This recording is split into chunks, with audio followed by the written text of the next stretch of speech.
Assalamualaikum warahmatullahi wabarakatuh.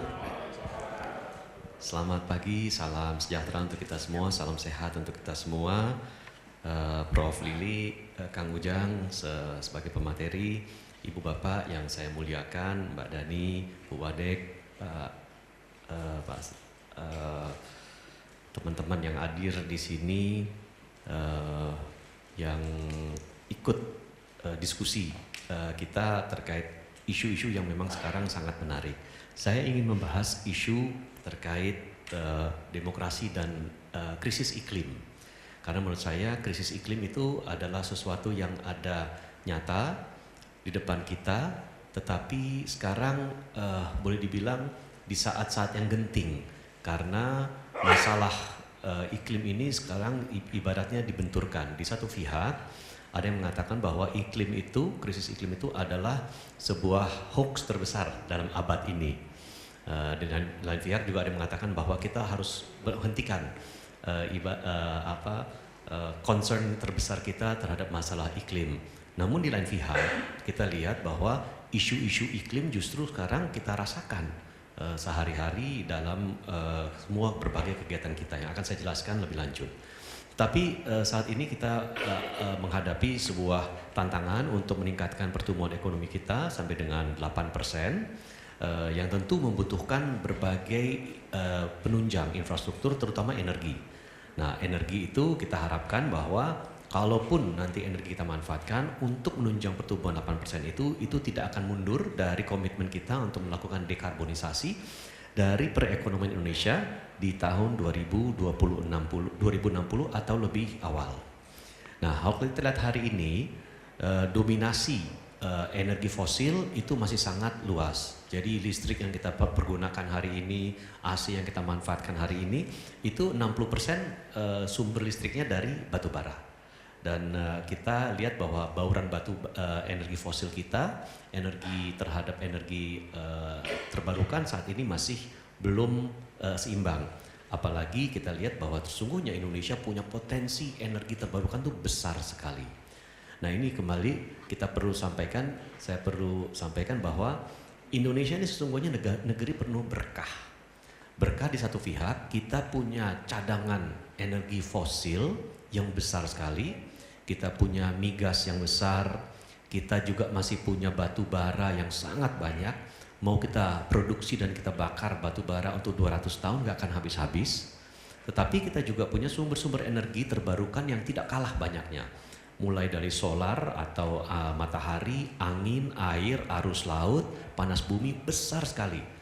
Tetapi di tengah keberlimpahan energi yang kita miliki, sumber-sumber energi yang kita manfaatkan hari ini itu masih impor. Jadi ibaratnya kita punya begitu banyak makanan di atas meja yang dimasak di rumah, tapi untuk makan malamnya masih kita pesan dari Gojek. Gitu.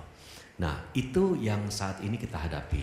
Artinya kita memiliki permasalahan satu, kerentanan energi, karena kita tergantung pada impor. Kita impor 1 juta barrel minyak mentah per hari, kita impor 8 juta kiloliter LPG untuk masak. Kalau kita nggak impor, kita tidak akan masak.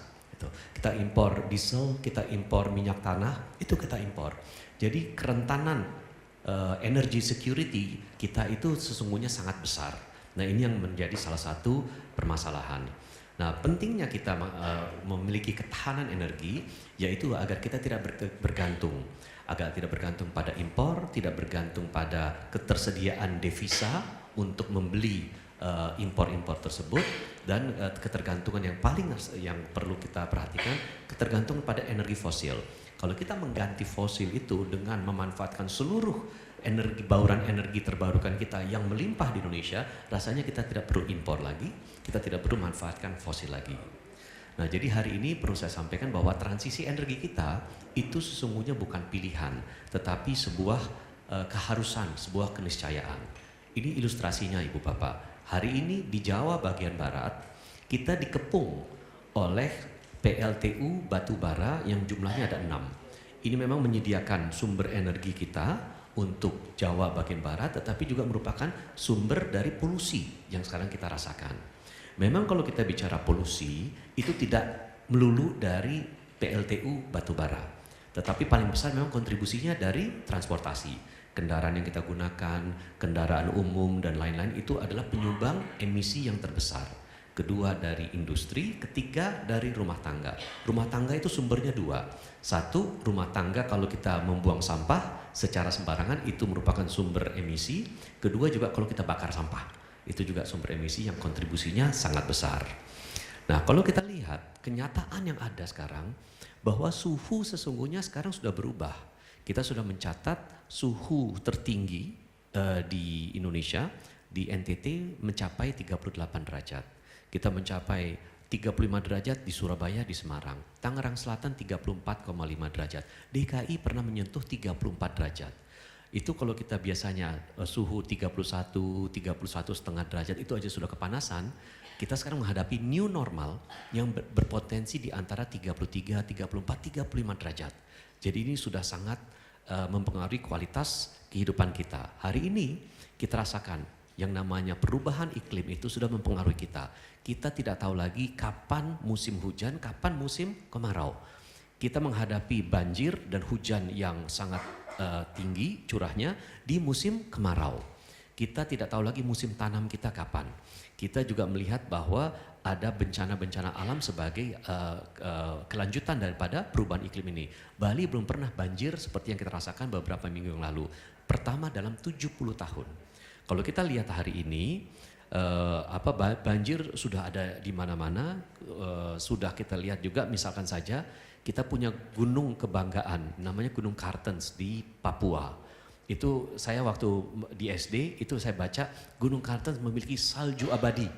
Itu 50 tahun yang lalu saya baca. Dibandingkan 50 tahun yang lalu, sisa salju di Gunung Kartens hanya 5% hari ini. Dan diperkirakan akan hilang sama sekali dalam 1 tahun yang akan datang. Jadi ini sudah begitu besar permasalahan yang kita hadapi. Belum lagi kita menghadapi indeks kualitas udara yang buruk. Dan yang terburuk di antara indeks kualitas udara sedunia di antara kota-kota itu Jakarta selalu menduduki ranking 1, 2, 3 secara berturut-turut. Jadi hitung-hitungan air quality index itu begini Ibu Bapak, 0 sampai 50 itu sehat, 50 sampai 100 moderat, 100 sampai 150 itu berbahaya bagi mereka yang memiliki penyakit bawaan yang manula atau balita, 150 ke atas itu tidak sehat. Jakarta itu tercatat berturut-turut 165, 180, pernah 187, jadi sungguh tidak sehat.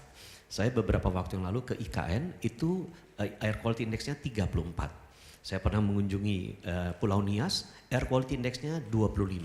Jadi perbedaannya sangat kontras. Nah, hari ini kita juga mengalami satu problem besar yang ikut berkontribusi terhadap krisis iklim, yaitu sampah. Darurat sampah yang kita hadapi sesungguhnya di seluruh Indonesia kita hanya bisa mengelola 40% dari sampah yang dihasilkan. Dari mana sampah itu dihasilkan? 1 rumah tangga, 2 pasar. Apa bentuknya? Sisa makanan dan plastik. Yang satu memiliki kalori yang rendah kalau mau dibakar, yang satu lagi tidak bisa dibakar yaitu plastik kalau tidak dengan suhu yang sangat tinggi. Jadi ini adalah permasalahan yang besar dan TPA di seluruh Indonesia itu rata-rata sudah penuh 80-90%.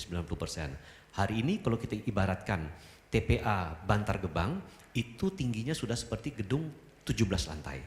Nah ini begitu besar permasalahan sampah yang kita hadapi. Nah sekarang ini kita sesungguhnya menghadapi sebuah kondisi yang saya sudah tidak mau mengistilahkannya sebagai perubahan iklim tetapi krisis iklim. Karena kita berada di tengah-tengah krisis, sudah 1 langkah di atas perubahan iklim, tetapi 1 langkah di bawah sebuah permasalahan iklim yang namanya sekarang climate catastrophe, ya atau bencana iklim. Nah, mungkin Ibu Bapak bertanyakan kok saya banyak dan saya Ibu Bapak ini saya sudah ke 35 kampus di seluruh Indonesia untuk menyuarakan isu ini. Mengapa saya lakukan itu? Karena berdasarkan mandat yang saya peroleh MPR sebagai penjaga dan kedaulatan dari konstitusi, itu pasal 28H di Undang-Undang Dasar kita menyatakan bahwa setiap warga negara berhak untuk hidup dalam lingkungan yang bersih dan sehat. Pasal 33 ayat 4 mengatakan bahwa pembangunan ekonomi ke depan harus berdasarkan azas keberlanjutan atau sustainability. Jadi ini yang membuat kita saya betul-betul mengadvokasi isu-isu ini karena mempengaruhi kehidupan kita secara nyata. Nah, apa yang kita lakukan Ibu Bapak dalam rangka kita bicara demokrasi dan krisis iklim? Yaitu yang paling nyata adalah, siap Bu, yang paling nyata adalah masalah pembentukan legislasi undang-undang. Ada beberapa legislasi yang sekarang ini kita kita akan tunaikan dan akan jalankan, yaitu satu adalah Undang-Undang Energi Baru Terbarukan, tinggal satu isu lagi, satu DIM aja yang masih belum selesai. Kedua ada undang-undang di bidang pengelolaan perubahan iklim yang sudah kita masukkan sebagai prolegnas prioritas. Itu akan kita bahas langsung di awal 2026. Kita akan buka partisipasi publik seluas-luasnya untuk memperoleh masukan dalam rangka kita mengengage publik untuk ikut memberikan masukan-masukan yang paling penting untuk kita membentuk undang-undang tersebut. Kita tidak mengatakan bahwa DPR paling tahu, tidak. Kita tidak mengatakan bahwa badan keahlian DPR paling mengerti, tidak. Oleh karena itu kita buka seluas-luasnya. Bahkan hari Senin yang akan datang, kita akan melakukan diskusi publik dalam rangka untuk menerima masukan dari masyarakat untuk mendapatkan tentang aspirasi masyarakat terkait masalah undang-undang pengelolaan perubahan iklim tersebut. Nah ini diskusi iklim. Dan untuk pertama kalinya MPR bekerja sama dengan Emil Salim Institute tanggal 21 Oktober yang akan datang menyelenggarakan Indonesian Climate Change Forum. Nah ini kerjasama kita merupakan salah satu bukti bahwa kita juga ikut menerima masukan dan siap berkolaborasi dengan berbagai pihak. Terakhir mungkin saya ingin sampaikan bahwa saya sangat terbuka untuk kolaborasi, menerima begitu banyak masukan dari masyarakat agar kita memiliki produk hukum, memiliki kebijakan dan strategi untuk penanganan isu-isu krisis iklim ini seluas-luasnya. Tadi saya sampaikan saya sudah 35 kampus sudah saya sambangi dalam konteks tema MPR Goes to Campus, dan ini saya tidak akan berhenti sampai mencapai 50 kampus. Jadi Indonesia bagian barat sudah selesai, tinggal Indonesia bagian timur, mulai Maluku sampai dengan Papua. Mungkin ini yang bisa saya sampaikan, mohon maaf lebih kurangnya. Assalamualaikum warahmatullahi wabarakatuh.